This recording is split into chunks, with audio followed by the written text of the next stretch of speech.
बेटियां बहुत बच गई, अब थोड़े बहुत बेटे बचा लो, आपके हाथ जोड़ता हूं। ये बेटियां बहुत बच गई है, आप बेटों को भी थोड़ा बहुत ध्यान दे लो, ये मर जाएंगे सब। कभी सोचा भी नहीं था कि ऐसा भी सुनने को मिलेगा कि आपने बेटियां तो बहुत बचा ली, अब बारी है अपने बेटों को बचा लो, क्योंकि माहौल ही ऐसा हो गया है कि शादीशुदा ड्रम के अंदर नजर आ रहे हैं और लव मैरिज करने वाले आपको फ्रिज के अंदर टुकड़ों की शक्ल में मिल जाएंगे। बड़ा मुश्किल हो गया है बेटों की हिफाजत करना, क्योंकि अब खतरे से खाली नहीं है बहू को घर में लाना। जी हाँ दोस्तों, आपने भी सुना होगा कि इंदौर का राजा रघुवंशी अपनी बीवी की नाजायज मोहब्बत की बलि चढ़ गया और उसकी बीवी ने, उसकी नई नवेली बीवी ने अपने बॉयफ्रेंड के साथ मिलकर इस शौहर का कत्ल कर डाला। अब तक शादी दो लोग, दो परिवार, दो खानदानों में मोहब्बत का जरिया होती थी,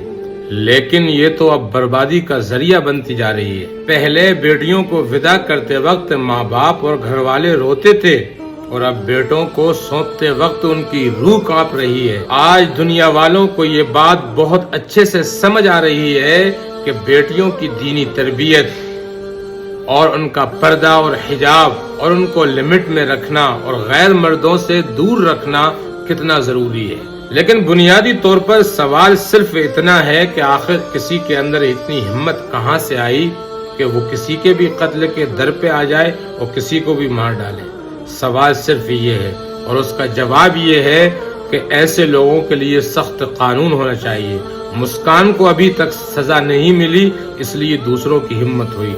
अगर उसको सही तौर पर सजा मिलती या किसी भी कातिल को फौरी तौर पर सजा मिलती तो हजारों कातिलों को एहसास होता, कभी भी वो ये कदम नहीं उठा सकते थे।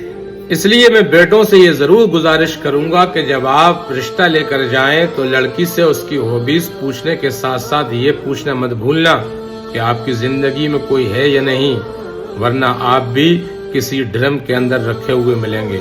लड़कियों से भी गुजारिश है कि आप अपने शौहर को कत्ल करने में जितनी हिम्मत कर रही हैं, उसमें से थोड़ी सी हिम्मत इकट्ठी करके अपने माँ बाप को अपनी जिंदगी के बारे में बताएं, क्योंकि आपके माँ बाप आपके साथ गलत नहीं करेंगे।